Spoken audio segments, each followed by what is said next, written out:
Olá, hoje nós vamos conversar sobre a experiência vivida, o volume 2 de O Segundo Sexo, da Simone de Beauvoir. Se você ainda não viu o vídeo sobre o volume 1, o link vai ficar aí na descrição.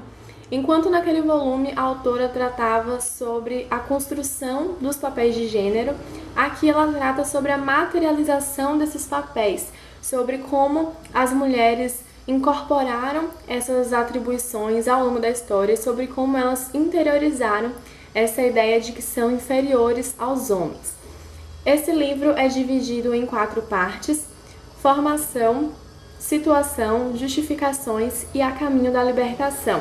E em cada uma ela vai destacar vários relatos extraídos de outras obras que ajudam a exemplificar essa investigação que ela traça aqui. Então, em formação, a Simone de Beauvoir vai tratar sobre os estágios vividos pela mulher até a sua fase adulta. Então ela fala sobre a infância, a juventude, a iniciação sexual e experiências homoafetivas. É interessante que ela ressalta logo no início que meninos e meninas, já nos primeiros anos de vida, possuem as mesmas necessidades, mas são incentivados por aqueles que fazem parte da sua criação a seguir comportamentos condizentes com os moldes que são impostos pela sociedade. Então, embora pudesse haver uma condição de igualdade entre eles desde o início, já que essas crianças possuem as mesmas demandas, esses terceiros que influenciam o seu desenvolvimento acabam provocando a formação de uma desigualdade já tão cedo. E essa atribuição de papéis já durante a infância influencia bastante o processo de transição para a adolescência, principalmente porque são propagados muitos tabus em relação à puberdade. Na verdade, são propagados vários mitos, que geram esses tabus sobre a puberdade, e isso dificulta ainda mais o processo de transição das meninas. Então, esse período de passagem para a adolescência, que já é bastante conturbado, no caso das mulheres, se torna um motivo de angústia. Também porque elas encaram essa fase de passagem, juntamente com a fase de iniciação sexual, como momentos muito marcantes da transição para a vida adulta. E a vida adulta seria encarada por elas como o momento em que a sua submissão em relação aos homens seria concretizada. E aí existe um forte receio das mulheres em relação ao ato sexual, justamente porque esse seria o marco, juntamente com o casamento, para essa passagem para a vida adulta. E a Simone de Beauvoir trabalha essas questões para mostrar como a mulher desde cedo tem noção do que o destino lhe reserva, digamos assim. Ela sabe que o seu destino é ser submissa, então ela foge e ela enfrenta diversos conflitos internos por conta disso. Ela sofre bastante durante a adolescência por conta disso. E ao falar um pouco sobre a iniciação sexual, a Simone de Beauvoir resolve tratar sobre as experiências homoafetivas. Eu achei muito importante ela trazer essa temática aqui, mas existem algumas falhas nessa abordagem, porque a Simone de Beauvoir acaba estabelecendo alguns pensamentos que são influenciados pelo meio em que ela se encontrava e pela falta de propriedade em relação a alguns pontos. Então ela acaba por tratar a orientação sexual como escolha, entre outros aspectos que são compreensíveis em virtude de todos os questionamentos, de todos os conflitos no âmbito do gênero, do estudo do gênero e da sexualidade nesse período. Então ela comete alguns deslizes nesse sentido, mas são pensamentos compreensíveis, pensando no contexto em que ela estava situada. E ainda assim ela consegue trabalhar vários pontos muito importantes. Então foi bem interessante ela ter inserido essa temática aqui. E um aspecto bem bacana que ela comenta é a questão da reciprocidade nos relacionamentos. Então, quando fala sobre a iniciação sexual, a Simone de Beauvoir aponta como uma das principais angústias da mulher o fato de ela perceber que ali não existe tanta reciprocidade, porque ela está inferior ao homem.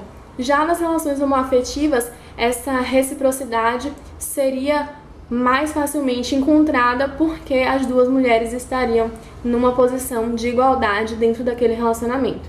Então ela aborda vários pontos sobre a homossexualidade. Foi bem interessante ela ter inserido isso aqui nessa fase de desenvolvimento da mulher até chegar à vida adulta.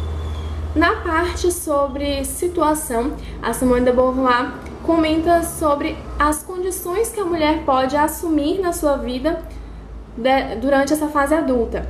Então ela fala sobre a mulher casada, a mãe, as prostitutas e cortesãs e a fase da maturidade, a velhice. A Simone de Beauvoir encara o casamento como uma instituição. Então ela entende que o casamento é um contrato e esse contrato tem uma natureza muito mais socioeconômica do que romântica. Então ela tenta investigar o papel da mulher dentro da sociedade conjugal, especialmente como dona de casa e como mãe. E aí no tocante à maternidade, ela discute muito a temática do aborto e ela traz essa proposta para que seja possível discutir o aborto na perspectiva feminina. Então ela mostra como durante toda a história a ilegalidade desse ato foi justificada com argumentos apresentados pela igreja e pelos homens. E não houve um enfoque na perspectiva feminina. Então aqui ela trabalha todas as angústias pelas quais as mulheres que cogitam a prática do aborto passam, todo o seu sofrimento físico e psicológico, e é muito interessante encontrar essa abordagem. E ela também fala muito sobre as implicações de uma gravidez, também físicas e psicológicas, como isso afeta a vida de uma mulher.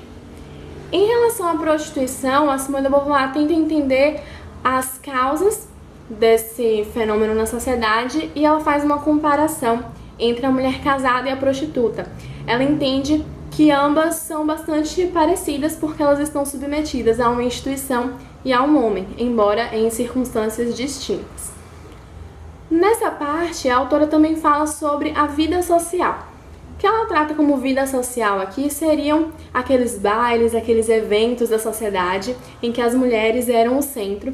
E ela mostra que as mulheres se dedicavam muito a essas ocasiões porque elas não possuíam nenhum espaço no cenário político, muito menos no cenário econômico. Então, o cenário social era a oportunidade que as mulheres tinham para se destacar ali.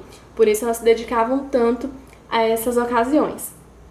E nesse trecho, a autora trata sobre a questão da rivalidade feminina.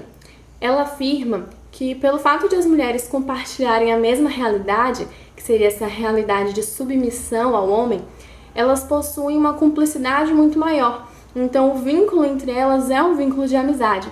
E essa ideia da rivalidade feminina seria mais uma prova de que há uma constante tentativa de direcionar todos os comportamentos femininos para o universo masculino. Então, é mais uma ideia propagada aí dentro de uma cultura machista. E para encerrar essa parte, a autora comenta que o único momento em que as mulheres seriam um pouco livres durante a sua vida seria o momento de velhice, porque durante a velhice a mulher já teria encerrado as suas obrigações em relação à sociedade, que seriam os afazeres conjugal e maternos. Então elas já teriam encerrado suas atividades e a partir desse momento elas estariam livres dos papéis que lhe foram impostos. A autora, na terceira parte, vai comentar sobre 3 figuras femininas que são a narcisista, a apaixonada e a mística. Essa foi a parte que eu tive mais dificuldade para ler, dificuldade por ter sido uma parte mais lenta, então foi um momento bem arrastado da leitura. E eu acredito que isso ocorreu porque a identificação nesse trecho é bem mais difícil. Nos outros momentos, como a autora fala muito sobre etapas da vida que costumam ser comuns a todas as mulheres, a identificação com os episódios tratados aqui ocorre de maneira mais fácil. Em relação a essas 3 figuras que ela traz, eu tive a sensação de que são figuras muito caricatas, muito características da literatura, então eu achei um pouco mais difícil identificá-las na vida real, embora elas existam, e essa existência seja comprovada aqui por meio dos relatos que a autora utiliza como exemplos, mas eu tive um pouco de dificuldade. E basicamente nessa parte ela vai afirmar que a mulher acaba focando muito no amor em si mesma como uma forma de encontrar algum espaço para si na sociedade, já que ela não tem nenhum papel relevante, e que apesar de tentar focar nesse amor próprio, ela acaba sempre se renegando e se voltando para o outro. Então, ela fala sobre essas falhas da mulher na sua busca por sucesso pessoal e independência, pelo fato de sempre direcionar o seu amor e a sua devoção ao outro, que seria então o homem. E por fim, nós temos aqui a parte denominada Caminho da Libertação, em que a autora vai falar mais sobre o feminismo e vai mostrar como esse distanciamento entre igualdade formal e igualdade material dificulta muito o alcance do movimento feminista. Então aqui ela comenta sobre o fato de que o feminismo tem alcançado várias conquistas nos últimos tempos, mas ainda assim precisa correr atrás de muito mais. Então as feministas têm conseguido já algumas coisas e apesar de o seu progresso em alguns aspectos ser bem importante, ser bem marcante, ainda falta muito para alcançar essa igualdade entre os gêneros. E isso acontece porque o movimento não conseguiu ainda atingir diretamente a estrutura desse sistema em que a gente está inserido, que é um sistema ainda muito patriarcal. Então ela faz uma conclusão de tudo que foi apresentado nos 2 volumes, mostrando como essa cultura machista está enraizada na nossa sociedade, como é difícil alterar essas estruturas, né? Como é difícil modificar esse sistema em que a gente está inserida e como o feminismo ainda tem muita coisa para alcançar. Então, essa é uma leitura muito válida. Eu achei esse volume 2 mais dinâmico, mais fluido, justamente porque traz experiências da mulher, então é mais fácil ter uma identificação, isso torna a leitura mais rápida, enquanto que no volume 1 a gente tinha que entender algumas teorias primeiro, para depois compreender as críticas feitas a elas. Então essa leitura acaba sendo mais fluida e é muito bacana você conseguir se reconhecer no que a autora propõe, no que ela aborda. Você consegue perceber como esses papéis de gênero realmente influenciam no seu desenvolvimento. Porque às vezes a gente pensa que a gente está conseguindo se desvencilhar deles e na verdade a gente já interiorizou várias dessas ideias e por isso é tão difícil modificar essas estruturas da nossa sociedade. Então, O Segundo Sexo foi uma leitura muito interessante, eu gostei bastante da experiência. Houveram alguns pontos com os quais eu não concordei tanto assim, não acho que é uma obra perfeita, mas acho que é uma leitura muito válida para todas as mulheres, então eu recomendo bastante. É um clássico da literatura feminista, né? Mas eu recomendo para qualquer pessoa, mesmo que a mulher não se considere feminista, eu acho que vale sim fazer essa leitura para realmente entender mais sobre a nossa história. Porque O Segundo Sexo é um grande apanhado de várias teorias, de vários episódios históricos que tratam sobre a construção da figura da mulher. Então acho que é uma leitura muito válida e muito importante. Então essa foi mais uma leitura aí do projeto Biblioteca Feminista. Espero que vocês tenham gostado. Não deixem de assistir o vídeo sobre a primeira parte e se inscrever no canal para acompanhar os próximos vídeos do projeto. Um beijo e até a próxima!